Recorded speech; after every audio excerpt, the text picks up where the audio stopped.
अस्सलाम वालेकुम स्टूडेंट्स। आज का हमारा टॉपिक है बैलेंसिंग द केमिकल इक्वेशंस के ऊपर।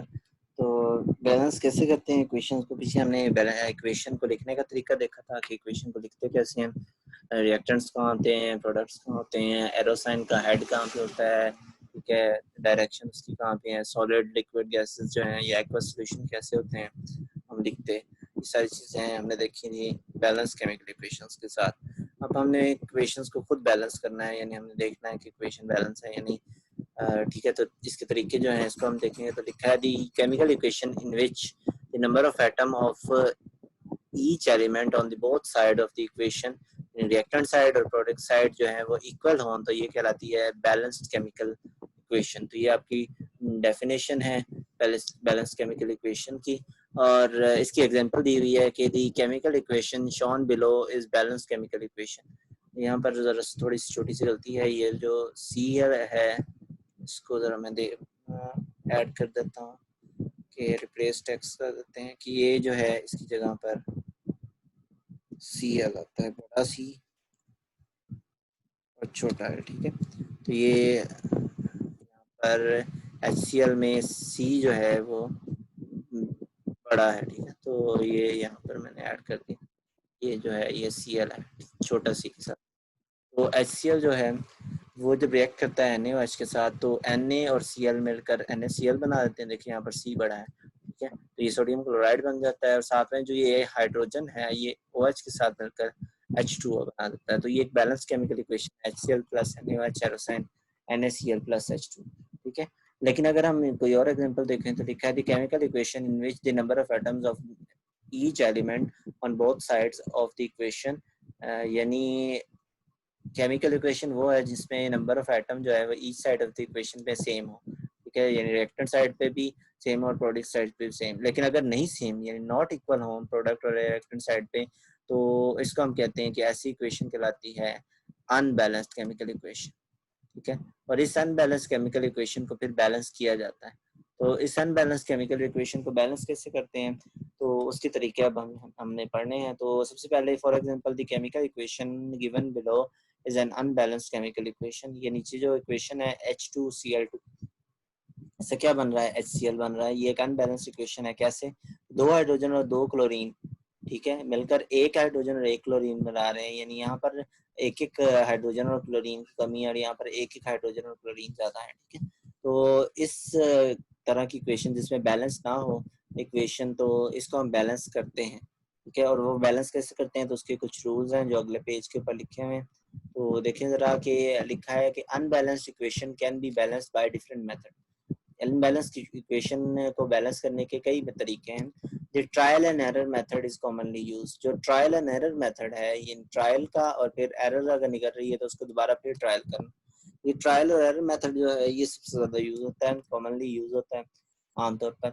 और according to this method trial and error process of adjusting coefficient, यानी ट्रायल और एरर प्रोसेस के जरिए हम कोफिशिएंट यानी पीछे लिखे हुए जो कोफिशिएंट है यानी 1 2 3 जो पीछे होते हैं उनको हम क्या करते हैं बिफोर द सिंबल, सिंबल से पहले, is continued till the number of atom of each element on the both side of the equation become equal. उसको हम चेंज करते रहते हैं, कंटिन्यूली उसको चेंज करते हैं तब तक जब तक नंबर ऑफ एटम दोनों साइड के ऊपर क्या ना हो जाए, इक्वल ना हो जाए इक्वेशन के। तो इसको हम इक्वल करने के लिए क्या करते हैं कि हम कोफिशिएंट को पिछले वाले चेंज करते हैं। तो अब ये कोफिशिएंट को कैसे चेंज करते हैं कैसे नहीं करते इसके बारे में लिखा है। इसके कुछ रूल्स हैं, उस रूल्स को तरतीब से देख लेते हैं। तो the working rules of balancing a chemical equation are as follows. जो वर्किंग रूल्स हैं वो नीचे दिए गए हैं, ठीक है। और वो क्या है तो लिखा है सबसे पहले कि right the unbalanced equation and count the number of atom of each element on both side of the arrow। यानी दोनों साइड पे एरो की आपने क्या करना है, काउंट करना है एटम्स की तादाद को, हर एटम की, यानी जो भी जो एटम यहाँ पर मौजूद है उस एटम की तादाद को आपने क्या करना है, काउंट करना है दोनों साइड पे। यानी अगर आपके पास इक्वेशन ऊपर वाली थी H2 + Cl2 एरोसाइन HCl, वहां पर आप काउंट करो राइट साइड पे रिएक्टेंट्स को, सॉरी लेफ्ट साइड पे रिएक्टेंट्स को और राइट साइड पे प्रोडक्ट्स को। तो लेफ्ट साइड पे रिएक्टेंट्स में 2 हाइड्रोजन है, प्रोडक्ट्स में 1 हाइड्रोजन है। लेफ्ट साइड पे रिएक्टेंट्स में 2 क्लोरीन है, राइट साइड पे 1 क्लोरीन है। तो ये जो इक्वेशन है इसको पहले आपने इस तरीके से लिखना है, ठीक है।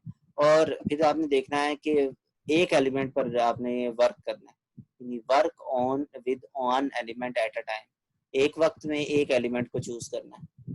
अब आप फर्ज किया अगर चूज करना चाहते हो हाइड्रोजन को, तो सिर्फ हाइड्रोजन पे काम करो, क्लोरीन पे काम नहीं करना आपने एक एलिमेंट पर काम करना है।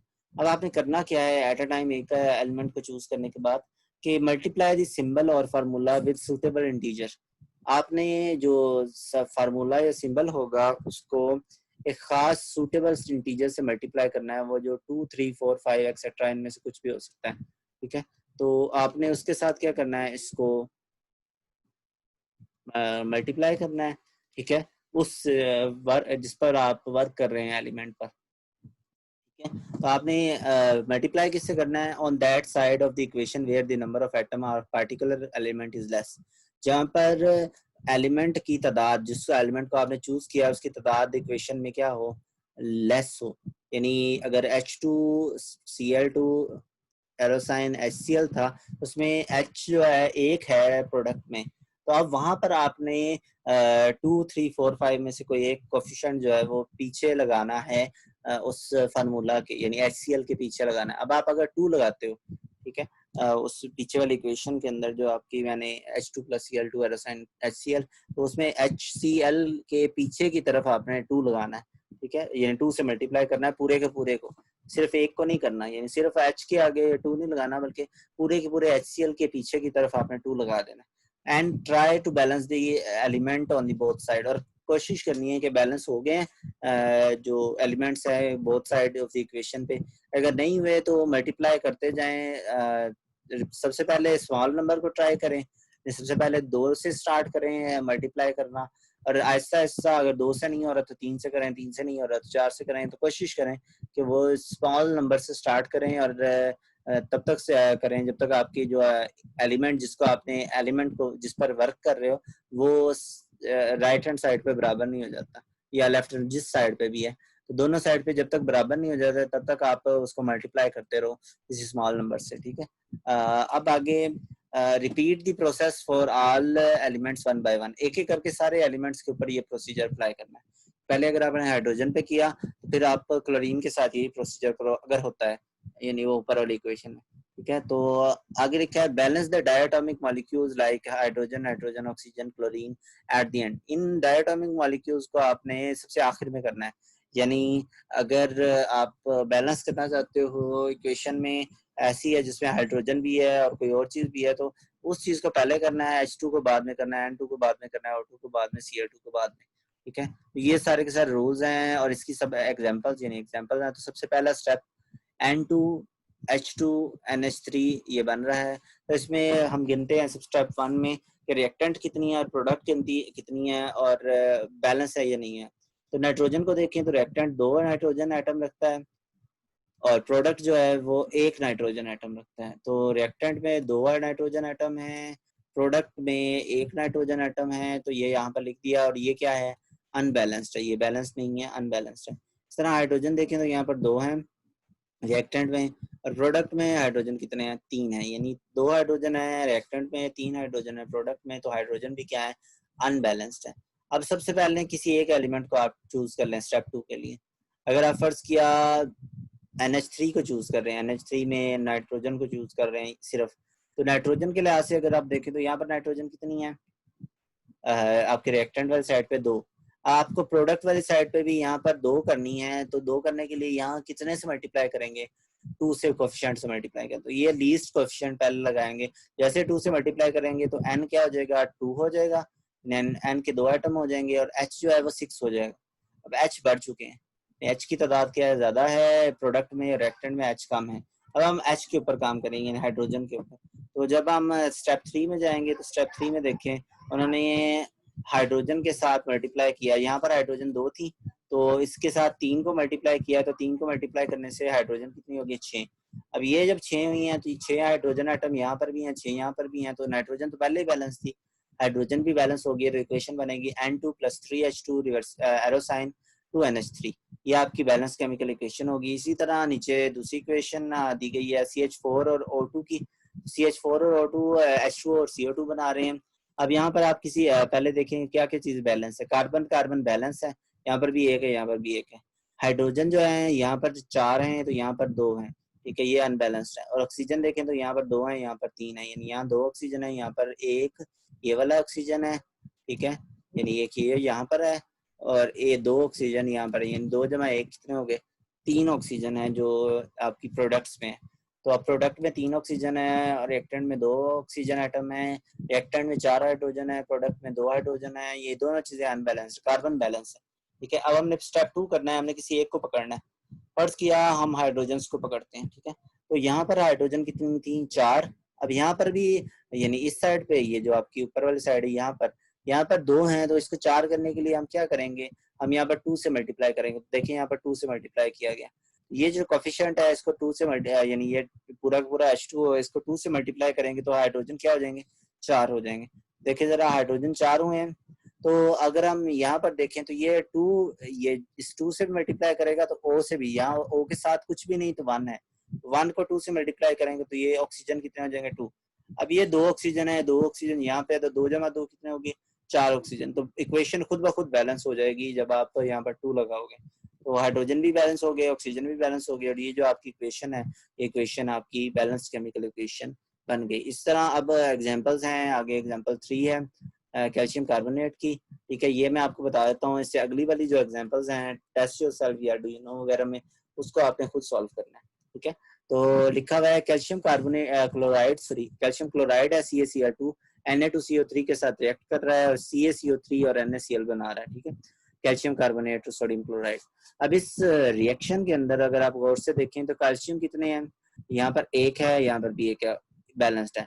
क्लोरीन कितने हैं, यहाँ पर 2 हैं, यहाँ पर 1 है, अनबैलेंस्ड है, ठीक है। और सोडियम देखें तो यहाँ पर 2 है, यहाँ पर 1 है, अनबैलेंस्ड है। यहाँ पर कार्बन देखें तो कार्बन 1 है, यहाँ पर भी कार्बन 1 है, बैलेंस्ड है, ठीक है। उसके बाद ऑक्सीजन देखें तो यहाँ पर ऑक्सीजन 3 है, यहाँ पर ऑक्सीजन भी 3 है, तो ऑक्सीजन भी बैलेंस्ड है, यानी यहाँ पर अनबैलेंस्ड है क्लोरीन और सोडियम। अब हम अगले स्टेप में किसी एक को पकड़ेंगे, या तो क्लोरीन को या सोडियम को। तो हम देखते हैं सबसे पहले उन्होंने किसको पिक किया, सोडियम को पिक किया। तो उन्होंने सोडियम वाला हिस्सा जो था, क्योंकि सोडियम 2 थे तो यहाँ पर 2 थे, यहाँ पर 1 था, तो उन्होंने 2 से मल्टीप्लाई किया पीछे यहाँ पर प्रोडक्ट्स में 2 से, ये यहाँ वाला हिस्सा जहाँ पर ये कर्सर में दिखा रहा हूँ, ठीक है। तो यहाँ पर इन्होंने किससे मल्टीप्लाई किया, 2 से, यहाँ पर ये 2 से मल्टीप्लाई किया। जैसे 2 से मल्टीप्लाई किया तो सोडियम प्रोडक्ट में कितने हो गए, 2 सोडियम हो गए और 2 क्लोरीन हो गए। 2 सोडियम और 2 क्लोरीन जैसे हुए तो क्लोरीन भी बैलेंस हो गए, सोडियम भी बैलेंस हो गया, और बाकी चीजें तो पहले ही बैलेंस थी। तो ये इक्वेशन आपकी क्या होगी, सिर्फ एक स्टेप में बैलेंस होगी, यानी स्टेप 2 में, ठीक है। अब नेक्स्ट ये मिनी एक्सरसाइज है, आपने क्या करना है, घर का काम आपका ये जो होमवर्क है वो ये है कि आपने ये 4 जो इक्वेशंस हैं इनको बैलेंस करना है, और इन चारों में से कोई एक इक्वेशन पेपर में आपके पूछी भी जाएगी जब आपका टर्म का पेपर होगा इस चैप्टर का, ठीक है। तो उसमें ये वाली क्वेश्चंस में से कोई एक क्वेश्चन लाजमी पूछी जाएगी, तो उसको अच्छी तरह तैयार करना है, ठीक है। नेक्स्ट लेक्चर में मुलाकात होगी।